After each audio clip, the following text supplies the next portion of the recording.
We will follow that. Developing tonight, folks who live near the Amigone Crematory in the town of Tonawanda wondering tonight if the business is about to restart operations after the state previously shut it down over air quality and odor concerns. Last week, neighbors got pictures showing smoke once again coming from that facility.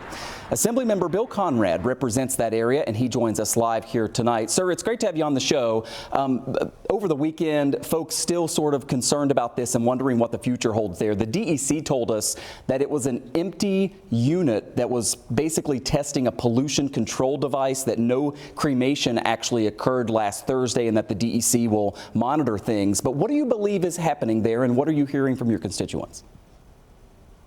Well, obviously we jumped right to it after we got the phone call from the residents and they showed us pictures, and my staff went right to the area. The DEC, the Department of State, as well as the governor's office were all contacted within minutes. And I had a briefing from the DEC that they confirmed that they did do a test, but there was no cremation. And then I talked to the Department of State this morning, and they confirmed that they sent an inspector there and they did not resume cremations. They also said that they are waiting for the crematory to return a letter that they sent for a definitive understanding that they are not to continue. And that is due in a certain amount of time. And if they do not respond, they'll be fined a certain dollar amount per day till they acknowledge the work that needs to be done. What do you think this test is about? Do you think they're trying out new technology so that they can reopen one day?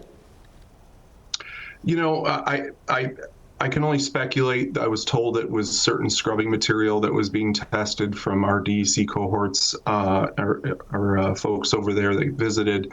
You know, I can't predict what they're trying to do. All I can tell you is that we passed legislation to take away their grandfather status of a combined crematory and funeral home, and that they cannot have it existing under the law right now.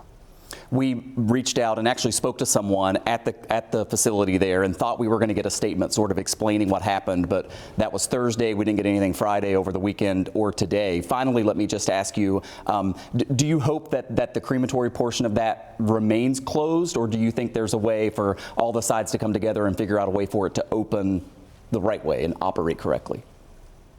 You know, we've been working on this for over 6 years after the crematory had that incident on Sheridan Drive with the black plume of smoke and ash that was going in people's yards. And we've had several incidents. We initially worked with them. We passed a bill that they could relocate and then told them, if you don't relocate by a certain amount of time, we're going to pass this bill, which we did. And it went into effect in May, and they have not committed cremation since. But I'm going to see this through. This is a neighborhood. The folks have been through enough, and I've been on it from the get-go, and I'm here to finish it. We will keep in touch with you as this story continues to develop. Assemblyman Bill Conrad joining us live tonight. Sir, thanks for your time. Thank you.